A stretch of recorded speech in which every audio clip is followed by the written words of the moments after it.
Seconde partie de l'édition du dimanche soir. Merci d'être avec nous. Comme annoncé en début d'émission, ce soir, nous vous proposons une enquête exclusive à i24 News.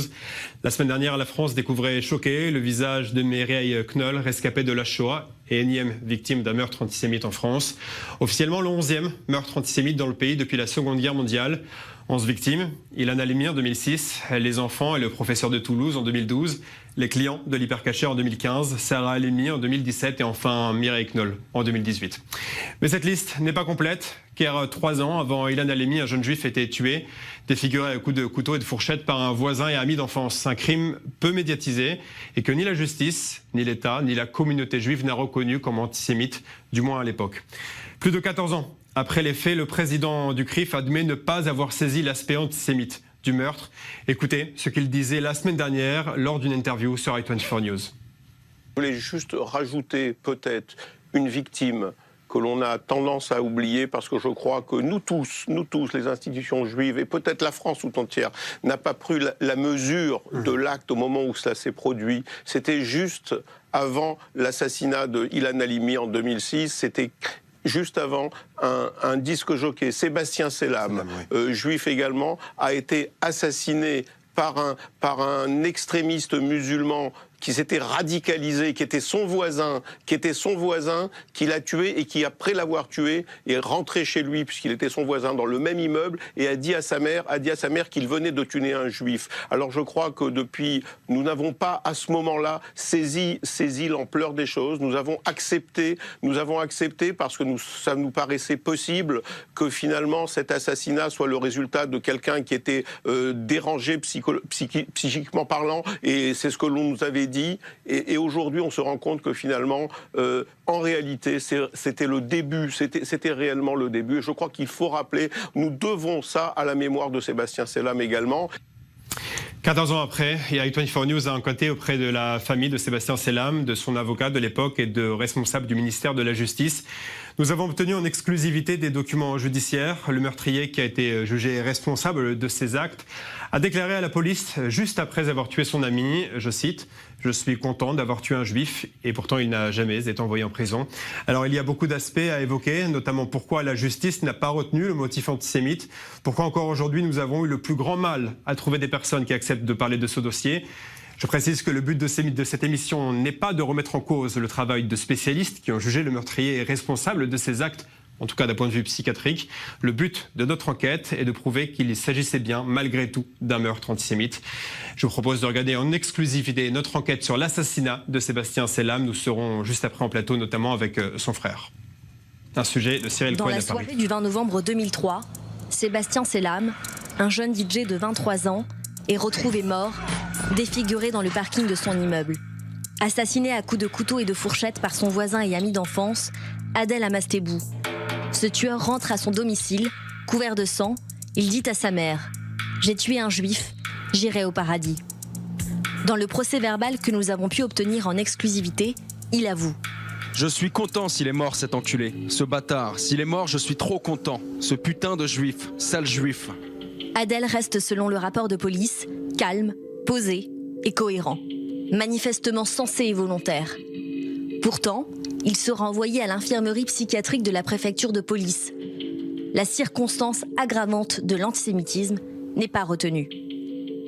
Mais dans son expertise, le docteur Daniel Zagouri note que le délire est alimenté d'une thématique antisémite ambiante. La mère de Sébastien Selam se souvient. Sa mère était antisémite. Elle m'a déposé un poulet égorgé devant ma porte. Elle a arraché les mizouza des juifs qui étaient dans l'immeuble, qui étaient à côté, partout. Elle allait partout, elle traitait les gens de sales juifs. Oui, je me suis battue pour que le caractère antisémite soit reconnu. Depuis que mon fils est décédé, ça fait 14 ans. Ça fait 14 ans que je me bats pour ça. Une bataille perdue. Les experts psychiatriques arrivent tous à la même conclusion, une abolition totale du discernement. Pourtant, il a déjà été condamné pour injure antisémite à l'encontre d'un rabbin à peine 1 an auparavant. À ce même moment, Adel vient d'arrêter le traitement qu'il prend pour soigner la schizophrénie délirante paranoïde dont il souffre depuis 4 ans. Adel sera donc jugé irresponsable pénalement et jamais incarcéré, mais placé en hôpital psychiatrique. Une erreur judiciaire aux lourdes conséquences pour Axel Metzger, l'ancien principal avocat de la famille. Il était tout juste diplômé au moment des faits. Je pense que si on avait combattu l'affaire Selam avec un procès d'assises comme ils le font, on aurait dicté un message en France, en 2003. On ne s'attaque pas à un juif de France. Et malheureusement, cette injustice est passée. On a considéré que les Selam n'avaient pas besoin de la justice, n'avaient pas besoin d'aide, n'avaient besoin de rien. Et maintenant, l'addition, elle est lourde pour les pouvoirs publics. Guillaume Didier, ancien porte-parole de la justice, explique pourquoi la circonstance aggravante de l'antisémitisme n'a alors pas été retenue.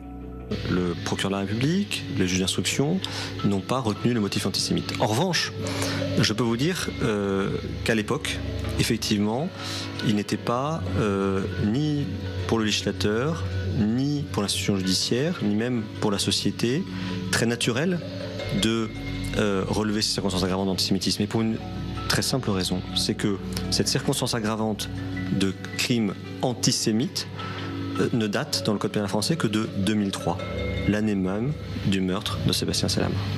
14 ans plus tard, il ne reste que des photos, des souvenirs et des aveux du CRIF qui admet une erreur de la part de la communauté juive qui n'a pas su mesurer l'ampleur des faits. Voilà pour ce sujet signé Cyril Cohen à Paris avec Olivia Schmoll, Marion Bernard et Nina Cohen. Avec moi sur ce plateau, Samy Gozlan, bonsoir. Vous êtes directeur du Bureau national de vigilance contre l'antisémitisme. Et avec nous surtout Stéphane, bonsoir. Stéphane Selam, vous êtes le frère de Sébastien qui a été donc tué en 2003. J'ai envie de poser une question toute simple tout d'abord. 14 ans et demi après les faits, lorsque on vous a contacté pour venir ce soir, quelle a été votre première réaction? À quoi vous avez pensé lorsqu'on vous avez appris qu'une chaîne télé voulait parler de votre frère? J'ai pas trop compris parce que ça fait 14 ans qu'on vit dans le silence pour cette histoire-là.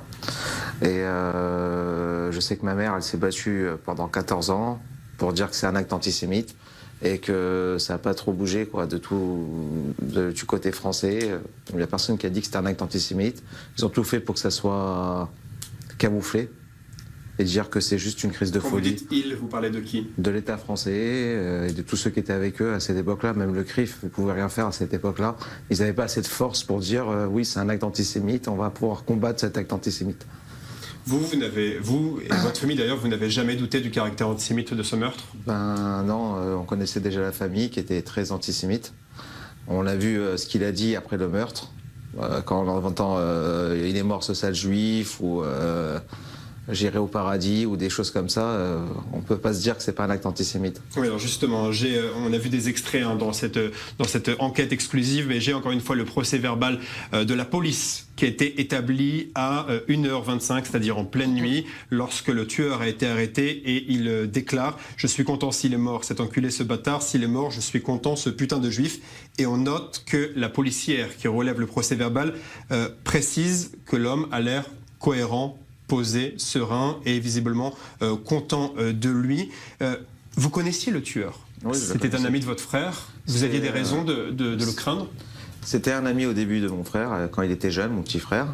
Et après, du jour au lendemain, il est rentré dans ce qu'on appelle un peu le parti... il allait à la mosquée, il traînait avec des gens qui étaient anti-juifs. On voyait écrit dans notre immeuble « Avoir les juifs »,« Sharon le colon », des choses comme ça. Et il y avait un contexte d'antisémitisme qui commençait à grandir. Et qu'on voulait pas, à cette époque-là, on voulait pas avoir peur de ça, quoi. On était juifs, on était bien en France, il n'y a pas de problème pour ça. Et après, on l'a vu tourner, quoi. On l'a vu tourner sa veste. Après, on sait qu'il allait dans une mosquée souvent de salafistes, un petit peu. Le jour même, il était dans une mosquée salafiste, un petit peu. Le jour du crime. Le soir même, il a bu de l'alcool, il a pris de la drogue. Il va tuer mon frère. Il dit des paroles antisémites. Mais pour l'État français, c'est qu'un fou. Alors, et c'est ça qu'on n'a pas compris. On va parler dans un instant de ce motif antisémite, notamment avec vous.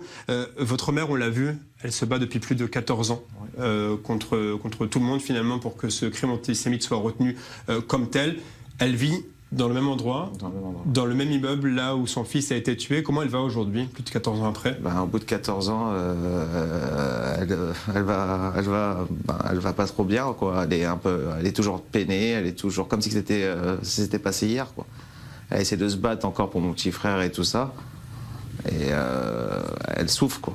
Elle souffre. Elle souffrira toute sa vie de ce qui nous est arrivé. Et si le crime était reconnu comme antisémite, évidemment, ça ne changera pas. Ça ne changera pas la donne. Son fils sera toujours plus parmi nous, mais est-ce que ça sera un soulagement pour elle? Bah oui, ça serait un gros soulagement pour elle. Ça fait 14 ans qu'elle se bat pour ça.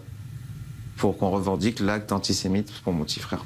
Vous avez quitté la France. Moi, j'ai quitté la France. Il y a quelques années, vous habitez à Netanya. C'était une décision, c'était pas directement après le meurtre, mais ça a été quelques années. C'était quelques années après le meurtre. Bon, j'ai pris la décision dès qu'il y a eu le meurtre, j'étais dégoûté de la France, quoi. Quand j'ai vu que un garçon qui a tué mon frère, il se retrouve dans un hôpital psychiatrique au lieu d'être en prison ou avoir un procès en cour d'assises, j'ai pas compris, quoi. J'ai été dégoûté de la France.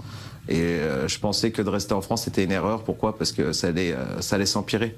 Vu qu'on faisait rien pour le premier meurtre antisémite, qu'il allait en avoir. Et il y en a eu. Et il y en a eu. Et j'avais peur de regretter de ne pas en avoir assez fait pour pouvoir changer ça. Alors on va parler dans quelques instants de l'aspect judiciaire. On sera avec Maître Golnadel qui comparera plusieurs affaires. Je voudrais me tourner tout de même vers vous, Samy Gozlan. Vous étiez en poste encore à l'époque, si mes souvenirs sont bons, vous étiez encore policier. Oui, c'est-à-dire que j'ai créé à ce moment-là le bureau de vigilance. Il était tout jeune, il n'était pas encore officiellement reconnu juridiquement parce qu'il faut 5 ans d'ancienneté. Mais moi je me souviens très bien de ce moment-là. J'avais été appelé immédiatement. Et je suis arrivé dans l'appartement, j'ai vu Madame Selam entourée déjà. C'était quand? C'était en 2003. C'était quelques jours après le meurtre? Non, le jour même du meurtre. Le jour même du meurtre. J'arrive, je suis prévenu, et j'étais même accompagné d'un de vos confrères, qui est Boaz Bismuth, qui était correspondant à l'époque. Un journaliste israélien. Et on était venu aussi avec une caméra. On a filmé les témoignages de voisins qui nous ont raconté effectivement l'histoire des graffitis, l'histoire du poulet mort qui était mis dans la porte, les propos antisémites, etc. Et l'un d'entre eux m'a rapporté que Adel a dit les mains en sang, il est monté chez sa mère et il a dit ça y est maman, je l'ai fait, j'ai tué un juif. Il avait les mains ensanglatées. Mais pour ce qui me concerne, il faut que vous sachiez que vous étiez l'un des seuls de la communauté juive qui déjà à l'époque ne doutait pas du motif antisémite. Je n'ai jamais douté. Alors comment ça se fait? La question évidemment, on a beaucoup de questions ce soir, mais l'une des questions principales, c'est comment se fait-il que le CRIF et la communauté juive et les institutions juives à l'époque n'ont pas ici repéré un crime antisémite? Déjà, il était difficile que la famille s'exprime. Pourquoi? C'est parce que le maire de l'arrondissement avait déjà envoyé une émissaire qui est venue entourer la famille pour les convaincre qu'il ne fallait pas dire que ce soit antisémite. Je ne sais pas si vous vous souvenez, c'était une dame blonde que j'ai vue et on ne pouvait pas faire. Et en plus, la famille était tellement éprouvée qu'on ne pouvait pas obtenir d'elle un mot. Pour ma part, moi, j'en ai jamais douté. D'ailleurs, dans toutes mes déclarations écrites, parlées et télévisées, je n'hésite pas à le dire. J'ai travaillé avec l'avocat Mesguer pendant un moment. Mais ce qui s'est passé, c'est qu'à ce moment-là, je crois que Francis Khalifa, comme Meir Habib... Meir Habib, qui sera avec nous tout à l'heure, qui était vice-président ou trésorier du CRIF, était aussi... pensait aussi comme moi. Mais il y avait l'appareil. Et cet appareil...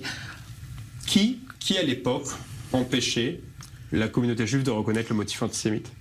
Vous savez que tous les actes antisémites ont été minimisés. D'accord? Parce que la communauté juive était tellement focalisée sur l'antisémitisme d'origine d'extrême droite qu'elle ne pouvait pas admettre et comprendre qu'un tel antisémitisme pouvait venir d'un musulman. Il faut peut-être se remettre dans le contexte de l'époque, on est en 2003, et la deuxième intifada existe en Israël, et les actes antisémites explosent en France, mais il n'y a pas encore une prise de conscience nationale. Il n'y a pas encore une prise de conscience nationale, et il a fallu, pour que ce soit aggravé, que le délit soit aggravé, il fallait attendre la loi Lelouch, qui est venue en février. Et puis alors évidemment...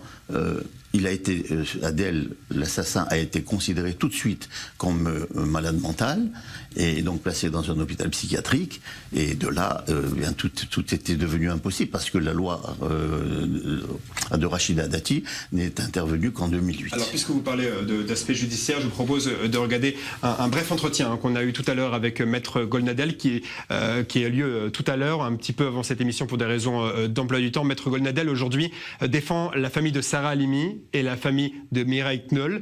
Deux meurtres en France qui ont été reconnus comme antisémites, à l'inverse donc du meurtre de Sébastien, qui n'a jamais été reconnu comme meurtre antisémite. Et nous avons voulu comprendre pourquoi, dans certains cas, l'État reconnaissait ce motif antisémite et dans d'autres, non. Regardez cet entretien.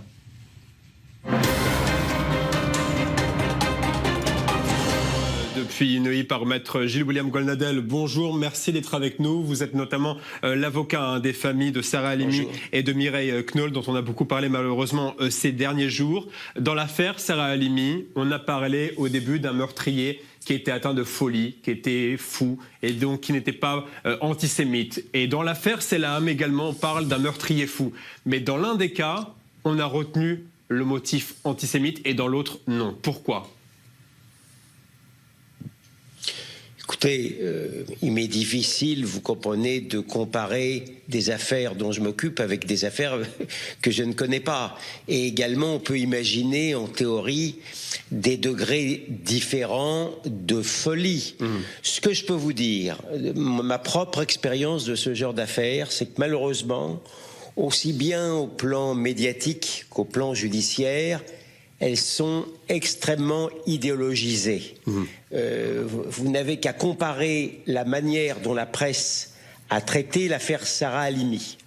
Les critiques qui ont valu à la presse et également à la justice, la manière dont a été traitée l'affaire Sarah Halimi et la promptitude avec laquelle la presse et également la police et la justice se sont emparés de l'affaire Knoll, pour comprendre que, bien évidemment, tout cela est malheureusement baigne dans un contexte idéologique très fort où l'antisémitisme islamique a été considéré pendant longtemps comme un oxymore, si j'ose dire.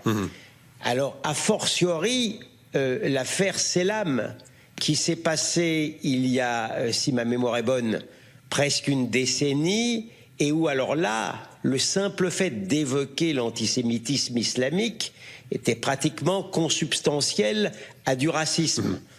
Donc, je n'ai pas beaucoup de difficultés à imaginer les réticences médiatiques et judiciaires dès l'instant où le meurtrier était peut-être déséquilibré pour justement reconnaître sa responsabilité morale et judiciaire.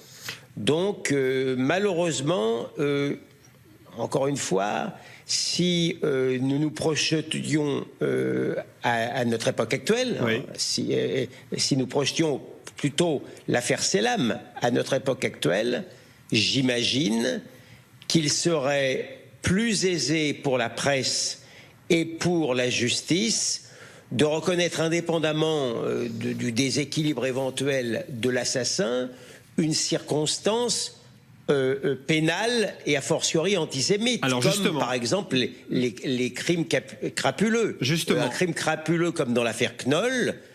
Oui. Justement, le docteur Zagouri... Non, mais je termine pardon. Allez-y. Oui. Non, mais je voulais pas, en entamant l'affaire Knoll, je ne voudrais pas que mes propos soient déformés. À supposer qu'il y a un caractère crapuleux dans l'affaire Knoll, on peut parfaitement considérer qu'il est plus que compatible et même complémentaire avec une circonstance antisémite. Une question à l'homme de droit que vous êtes, à l'avocat que vous êtes. Un dossier, pour qu'il soit réouvert après des années, pour être requalifié, c'est une procédure judiciaire qui existe, qui est possible, ou qui n'est pas prévue dans le droit français ? Oui, vous avez toujours la possibilité de réviser une procédure à condition qu'il y ait un fait nouveau. Si ma mémoire est bonne, dans l'affaire Selam, la chambre de l'instruction avait définitivement tranché.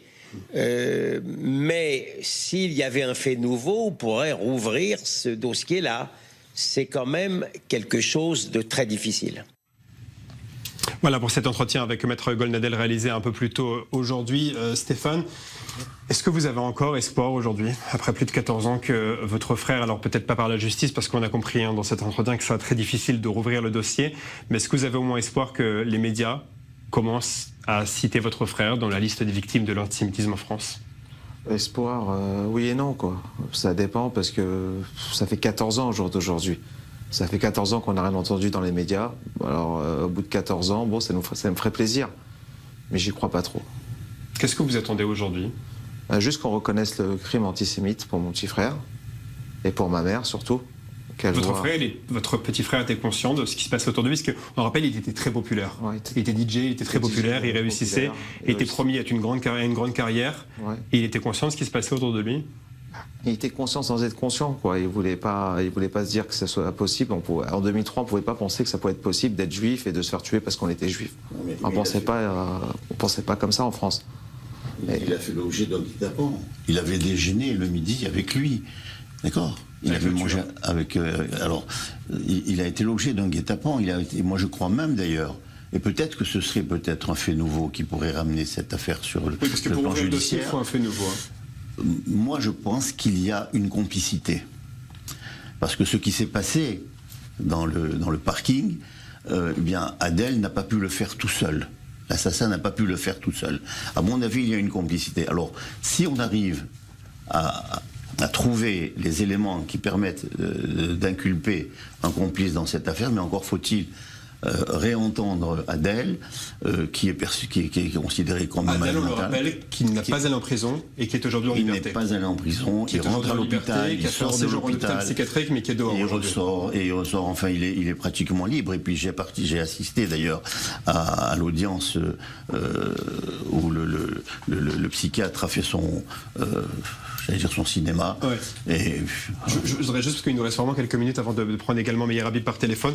J'ai ici le rapport de la Cour d'appel de Paris, parmi les documents qu'on a obtenus, un rapport de la Cour d'appel qui raconte vraiment une ambiance antisémite, une atmosphère antisémite, et on a du mal à comprendre comment on arrive à cette conclusion que ce n'est pas un crime antisémite. Est-ce que vous êtes en colère ?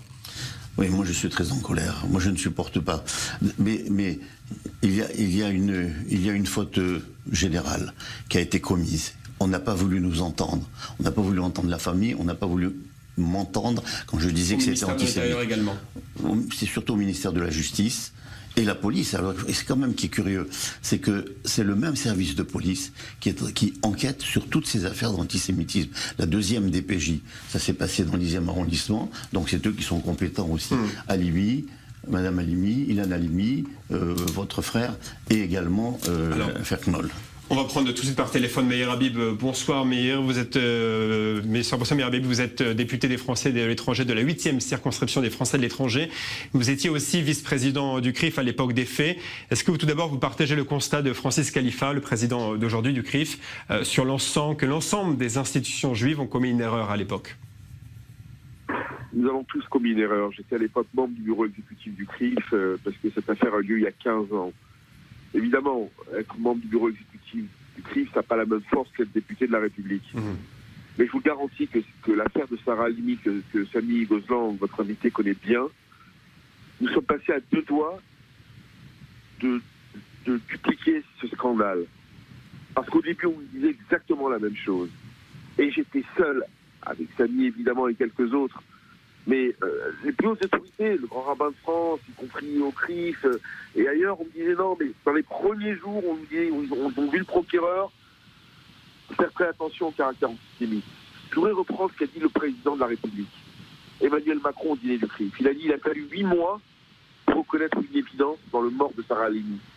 Là, ça fait 15 ans et l'évidence qui est au moins aussi évidente que Sarah Halimi, au moins aussi évidente et beaucoup plus évidente, on va dire, que l'affaire de Knoll, je parle du caractère antisémite, à ce stade, hélas, n'a pas été reconnu. Alors, Meir Habib, est-ce que vous vous engagez au niveau technique à l'époque.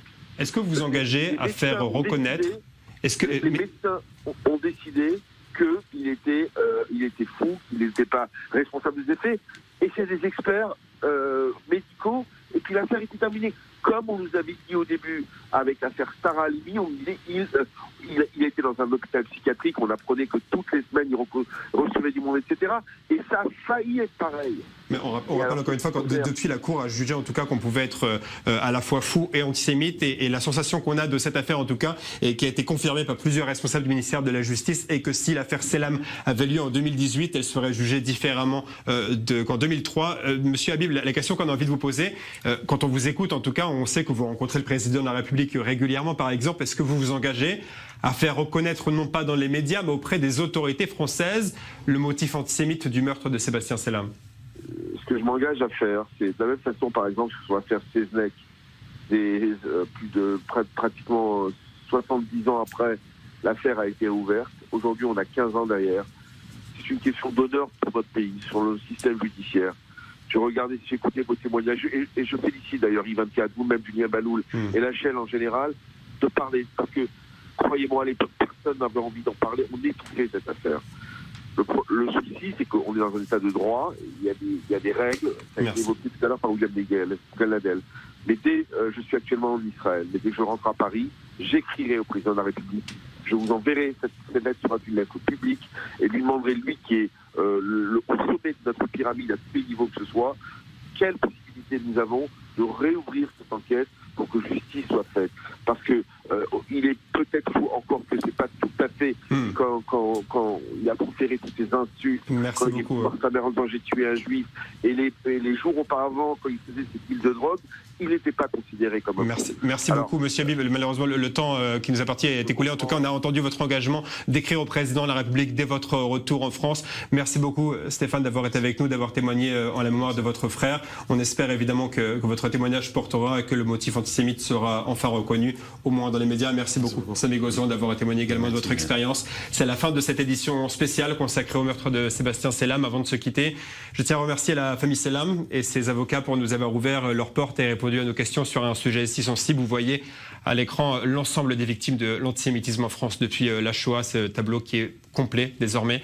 Je tiens également à remercier tous ceux au sein de la rédaction d'I24 News qui ont travaillé sur cette enquête nuit et jour, et notamment Cyrielle Cohen qui a mené les interviews et les recherches à Paris, Nina Cohen qui a enquêté pendant des heures auprès de multiples acteurs, Marion Bernard, rédactrice en chef du site d'I24 News et qui co-signe cette émission, et Tammy Harel, directrice d'I24 News en français, pour avoir supervisé tout le projet.